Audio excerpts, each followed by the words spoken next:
يخوض نادي الرجاء الرياضي مواجهة حاسمة مساء السبت المقبل أمام شباب المسيرة على أرضية مركب محمد الخامس ضمن منافسات دور سدس عشر نهائي كأس العرش المغربي، في لقاء يحمل الكثير من التحديات والطموحات للفريق الأخضر بعد خيبة الديربي الأخيرة التي خلفت حالة من الغضب والحزن داخل مكونات النادي وجماهيره.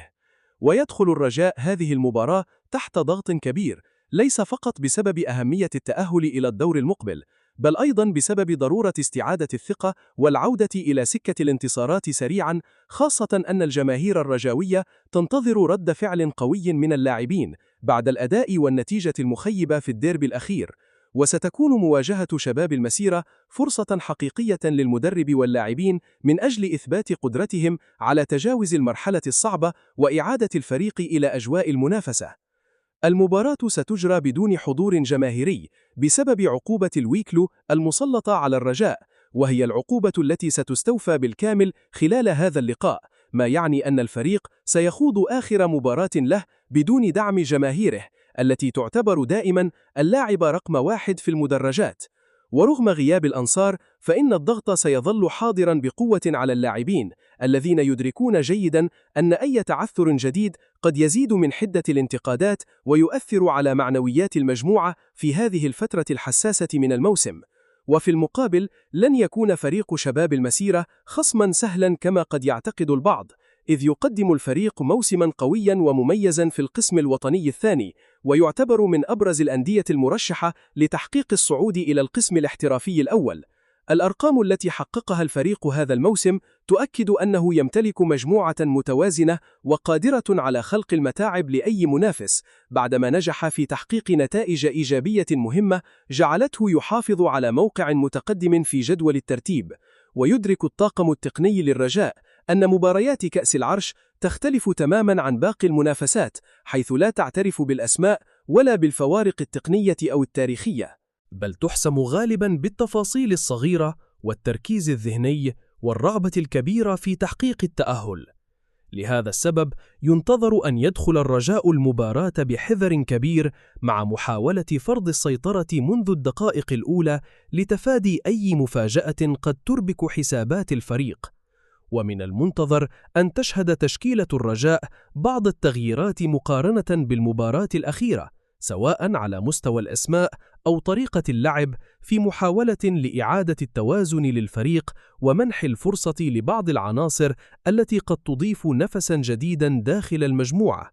كما ستكون المباراة فرصة لبعض اللاعبين من أجل استعادة مستواهم وإقناع الجماهير قبل الدخول في المراحل الحاسمة من الموسم. الجماهير الرجاوية بدورها تترقب هذه المواجهة باهتمام كبير، لأنها ترى فيها اختبارا حقيقيا لشخصية الفريق بعد الهزيمة في الديربي. فالفوز والتأهل قد يساهمان في إعادة الهدوء داخل البيت الأخضر، بينما أي نتيجة سلبية قد تدخل النادي في مرحلة أكثر تعقيدا وتفتح باب الانتقادات على مصراعيه. ويعول الرجاء على خبرته الكبيرة في منافسات كأس العرش، وهي البطولة التي تعتبر من المسابقات المفضلة لدى جماهير النادي، خاصة أن الفريق يملك تاريخا حافلا بالألقاب والإنجازات فيها. لذلك فإن هدف المجموعة الحالية سيكون مواصلة المشوار والذهاب بعيدا في المنافسة من أجل إنقاذ الموسم وإسعاد الجماهير بلقب جديد. مواجهة الرجاء وشباب المسيرة تبدو مفتوحة على جميع الاحتمالات، خصوصا أن مباريات الكأس دائما ما تحمل معها الإثارة والمفاجآت، وهو ما يجعل الجماهير المغربية تنتظر مباراة قوية ومليئة بالندية داخل أرضية الميدان. وبين رغبة الرجاء في تجاوز آثار الديربي وطموح شباب المسيرة في تحقيق المفاجأة، سيكون عشاق الكرة المغربية على موعد مع مواجهة مثيرة لا تقبل الخطأ. تلقى نادي الرجاء الرياضي دفعة معنوية مهمة بخصوص الحالة الصحية للنجم آدم النفاتي، بعدما بدأت ملامح عودته إلى الملاعب تقترب بشكل واضح عقب الإصابة التي أبعدته عن صفوف الفريق خلال الفترة الماضية. وحرمت الجماهير الرجاوية من حضوره في واحدة من أهم مباريات الموسم أمام الغريم التقليدي في الديربي البيضاوي. وكان غياب النفاتي عن مباراة الديربي قد أثار الكثير من الجدل داخل الأوساط الرجاوية، خاصة بالنظر إلى القيمة التقنية الكبيرة التي يمثلها اللاعب داخل تشكيلة الفريق، حيث يعتبر من أبرز العناصر القادرة على صناعة الفارق بفضل مهاراته الفنية وتحركاته الهجومية المؤثرة. وقد ظهر تأثير غيابه بشكل واضح خلال اللقاء بعدما افتقد الرجاء للحلول الهجومية والإبداع في وسط الميدان، الأمر الذي جعل الجماهير تتحدث كثيراً عن أهمية اللاعب داخل المنظومة الحالية. ورغم التحسن الملحوظ في حالته الصحية، فإن الطاقم الطبي لنادي الرجاء فضل عدم المجازفة بإشراكه في مباراة كأس العرش أمام شباب المسيرة المقررة مساء السبت، وذلك من أجل منحه الوقت الكافي لاستكمال مرحلة التعافي بشكل كامل وتفادي أي انتكاسة قد تعيده إلى نقطة الصفر. وينتظر أن تشكل عودة آدم النفاتي دفعة قوية للفريق الأخضر خلال المواجهة المقبلة أمام أولمبيك الدشيرة، حيث تشير المعطيات القادمة من محيط النادي إلى أن اللاعب بات قريبا جدا من استعادة جاهزيته البدنية والفنية، ما يعزز آمال الجماهير في رؤية الفريق يعود بشكل أقوى خلال المرحلة القادمة من الموسم. ويعيش الرجاء فترة حساسة تتطلب استعادة جميع عناصره الأساسية، خصوصاً بعد سلسلة من المباريات القوية والضغوط الكبيرة التي رافقت الفريق مؤخراً، سواء على مستوى النتائج أو الانتقادات الجماهيرية.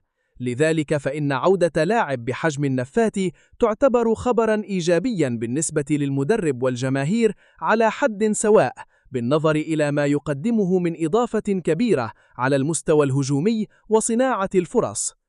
كما أن الطاقم التقني يراهن بشكل كبير على استعادة التوازن داخل المجموعة خلال المباريات المقبلة، خاصة أن الفريق لا يزال ينافس على أكثر من واجهة، ويحتاج إلى جميع لاعبيه في أفضل جاهزية ممكنة من أجل العودة إلى سكة النتائج الإيجابية وتحقيق أهداف الموسم.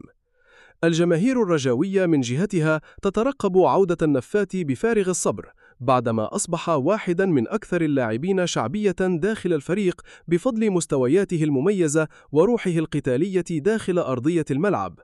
ويأمل الأنصار أن تكون عودته نقطة تحول حقيقية تساعد الرجاء على تجاوز المرحلة الصعبة واستعادة بريقه المعتاد. ويبقى السؤال المطروح داخل الشارع الرياضي: هل ينجح آدم النفاتي في العودة سريعاً إلى مستواه المعهود وقيادة الرجاء نحو استعادة الثقة والانتصارات، أم أن الفريق سيحتاج إلى مزيد من الوقت لاستعادة توازنه الكامل بعد خيبة الديربي؟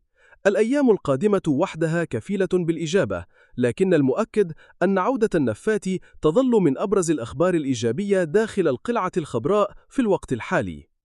يستعد نادي الرجاء الرياضي لخوض مواجهة مهمة أمام شباب المسيرة ضمن منافسات كأس العرش المغربي، وسط أخبار إيجابية داخل القلعة الخضراء بعد تأكد عودة الثنائي المعموري وإيغيز إلى لائحة الفريق عقب غياب دام لعدة مباريات بسبب اختيارات تقنية وظروف بدنية مختلفة أثرت على حضورهما في الفترة الأخيرة.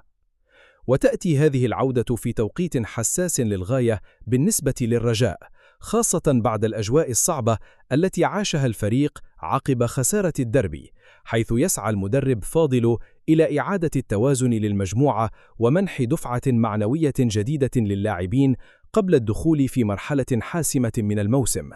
وتشير المعطيات القادمة من محيط النادي إلى أن الثنائي بات جاهزاً للعودة إلى أجواء المنافسة الرسمية، وهو ما يمنح الطاقم التقني خيارات إضافية على مستوى التشكيلة.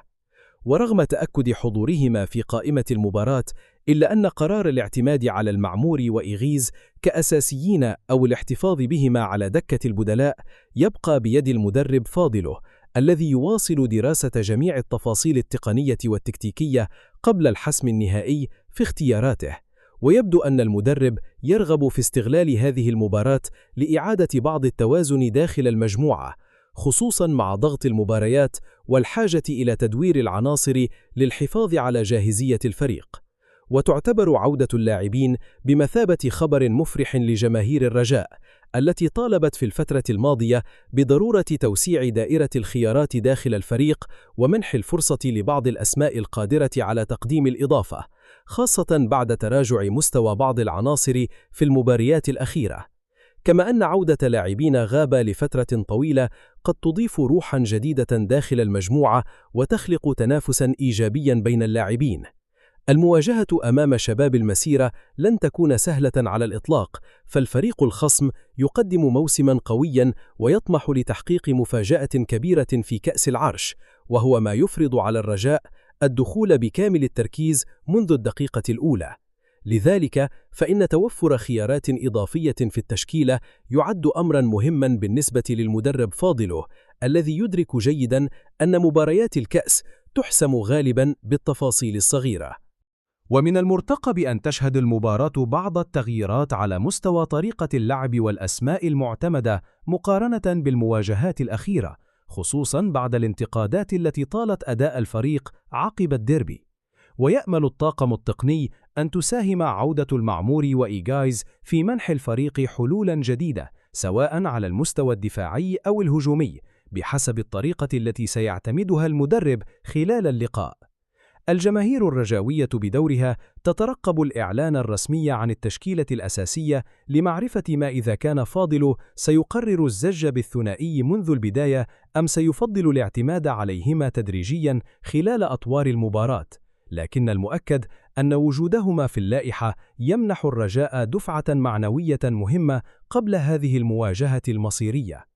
ويطمح الرجاء إلى تجاوز آثار خسارة الديربي والعودة سريعاً إلى سكة الانتصارات عبر بوابة كأس العرش، وهي البطولة التي تحظى دائماً بأهمية خاصة لدى جماهير النادي. لذلك فإن جميع الأنظار ستكون موجهة نحو اختيارات فاضل وطريقة تعامله مع هذه المباراة التي لا تقبل أي خطأ أو مفاجأة غير محسوبة. عودة المعمور وإيغايز قد تكون بدالة مرحلة جديدة داخل الفريق الأخضر، خاصة إذا نجح اللاعبان في استغلال الفرصة وتقديم مستويات قوية تقنع الجماهير والطاقم التقني معا، في وقت يحتاج فيه الرجاء إلى استعادة التوازن والثقة من أجل مواصلة المنافسة على جميع الواجهات هذا الموسم. ما تنساش تشترك في القناة وتفعل الجرس باش يوصلوك جديد أخبار الرجاء أول بأول.